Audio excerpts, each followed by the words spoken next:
Hare Krishna. Namo Om Vishnupadaya Krishna Prishtaya Bhutale Srimate Bhakti Vedanta Swaminiti Namine. Namaste Saraswate Deve Gauravani Pracharine Nirvishesha Sunyavadi Paschat Desatarine. Jai Sri Krishna Chaitanya Prabhu Nityananda Shri Advaita Gadadara Srivasadi Gaura Bhakta Vrinda. Hare Krishna Krishna Krishna Hare Hare Hare Rama Rama Rama Hare Hare. The occasion of Govardhan Puja is coming, and it would be wonderful for us to remember and glorify Govardhan and how much of a beautiful and wonderful deity is Govardhan. But also we must understand that not only is Govardhan Krishna, Govardhan also manifested as the greatest devotee of Krishna.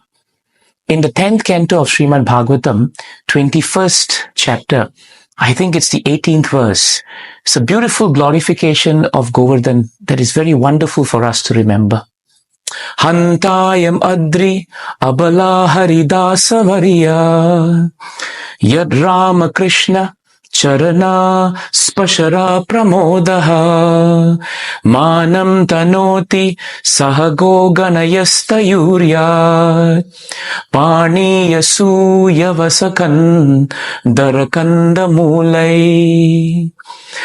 It is stated here in the shloka that of all the devotees, Govardhan hill is the best.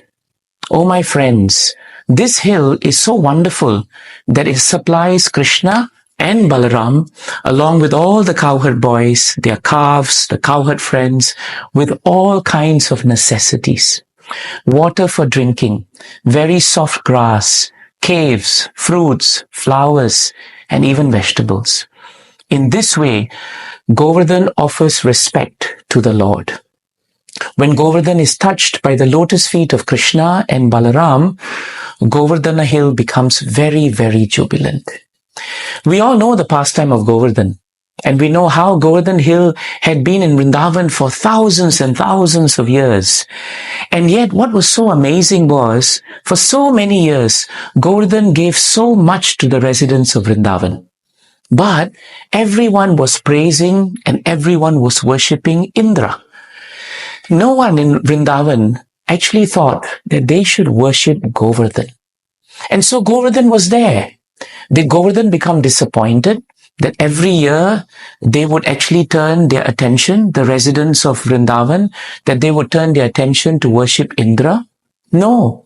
Govardhan continued supplying all necessities to all the residents of Vrindavan unconditionally.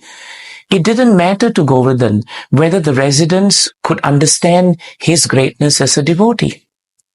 Govardhan continued to perform unconditional and uninterrupted service. This is a very important thing for us to realize. And this is very important because Govardhan shows us the greatness of exalted devotees. Exalted devotees, they don't ask, but they give. Exalted devotees, they don't take, but they offer. This is the mood of exalted devotees. We have two lessons here. The first lesson from this very simple point of observation in Govardhan Leela is that whatever that you have, when you give, more will come. Whatever that you have, when you give, more will come. Govardhan gave unconditionally, and yet all the residents of Vrindavan just saw him there and just recognized that he was there. They took advantage of so many of his great facilities, and yet they never worshipped him. But it didn't matter to Govardhan because Govardhan continued giving. Whatever he had, he was not stingy about it.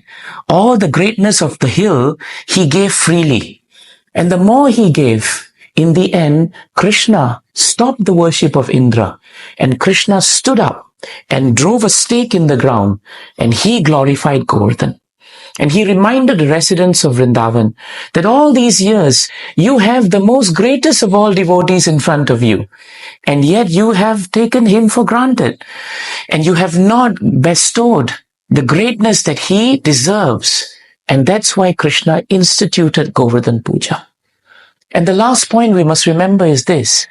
It is so easy for us as devotees to overlook the greatness of other devotees, especially when we see them every day, when we speak to them on the phone, when we text them. They are very near to us. They are there for us when we are in difficulties. They give us all necessities, but we take it for granted that they'll always be there. We take it for granted that, well, if we don't call them, they will call us. If we don't serve them, they will always serve us. And in doing so, we forget how to glorify devotees. And Krishna is not pleased with that. Krishna becomes pleased when we appreciate and not take for granted the devotees who are there every day with us. And not only do we glorify them the way Krishna produced and the incident of glorification of Govardhan, but just as importantly, we should practice trying to appreciate their greatness, not just for one day on Govardhan Puja, but for every day in our spiritual lives. Hare Krishna.